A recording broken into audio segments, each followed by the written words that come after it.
বিকল্প পথে ৩০০ ফিটের পথে নেতাকর্মীরা ৩০০ ফিটের নীলা মার্কেটের মোড় থেকে এই মুহূর্তে আমাদের সঙ্গে যুক্ত হচ্ছেন সানি মৃধা।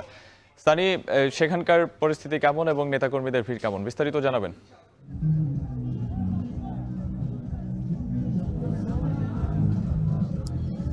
সাহেব, আপনার লিঙ্কের প্রথম লাইনটা যদি বলতে চাই যে একটি নজর দেখতে, অর্থাৎ এখানে অনেকেই রয়েছেন যারা আসলে বেশিরভাগই বিশুদ্ধ বা তরুণ অনেক রয়েছেন যারা বাস্তবে বা সরাসরি কখনো তারেক রহমানকে দেখতে পারেননি। তারা তাদের মতোই আপনার মতো করে বলছিলেন যে তাকে একটি নজর দেখতে কিন্তু তারা সেই দেশের বিভিন্ন জেলা থেকে, উত্তরবঙ্গ থেকে, বিভিন্ন জায়গা থেকে কিন্তু হাজির হয়েছেন। আমরা ঠিক ভোরে যখন এখানে এসে পৌঁছানোর পরে আমরা লক্ষ্য করতে পেরেছি বিভিন্ন যানবাহন দিয়ে কিন্তু পুরো এলাকাটি ভরে যাবে। আপনি এখন যেমনটি দেখতে পাচ্ছেন যে এখানে কিন্তু তারা এসে কিন্তু সেই সকাল থেকে ভিড় করছে এবং তারা কথা যে এই যে দেশের ক্রান্তি লগ্নে তারেক রহমানের এরকম স্বদেশ প্রত্যাবর্তন ঐতিহাসিক এই দিনটি কিন্তু স্মরণীয় করতে তারা কিন্তু আয়োজনে কোনো ধরনের কমতি রাখতে চান এবং তারেক রহমানের এই আশাটা কিন্তু রাজনৈতিকভাবে বিএনপির দলকে কিন্তু উজ্জীবিত করবে বলে তারা আমাদেরকে জানিয়েছে। তারা বক্তব্যে আমাদেরকে এটাও বলছিলেন যে তারেক রহমানের যে এই যে এখন যে মানে বাংলাদেশে আসার পরে এখানে এসে যখন বক্তব্য দিবেন সেই বক্তব্য শোনার জন্য কিন্তু তারা অধীর আগ্রহে আছেন এবং তারা এই বক্তব্যের মাধ্যমে কিন্তু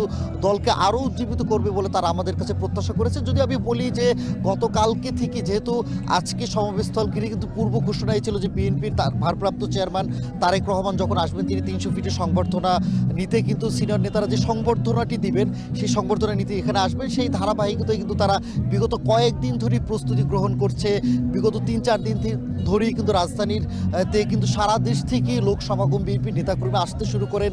বরিশাল বলি, উত্তরবঙ্গ থেকে বলি, রাজশাহী বলি, বিভিন্ন জায়গা থেকে কিন্তু তারা আসছেন এবং একই সাথে তাদের একটি বক্তব্য যে তারেক রহমানের দীর্ঘ যে ঐতিহাসিক স্বদেশ প্রত্যাবর্তন দেশে আসবেন, তার এই যে ক্রান্তি লগ্নে নির্বাচনের ঠিক আগ মুহূর্তে তার এই আশাটা খুবই জরুরি ছিল এবং এই আশাতেই কিন্তু দলকে আরও উজ্জীবিত করবে বলে তারা প্রত্যাশা করছে। তো সাহেব, এই ছিল আসলে ৩০০ ফিটের নীলা মার্কেটের মোড় থেকে আমার কাছে সবশেষ। আমি পরবর্তীতে আরও আপডেট আপনাকে জানাতে পারবো। নীলা মার্কেট থেকে আমাদের সঙ্গে যুক্ত ছিলেন সহকর্মী সানি মৃধা।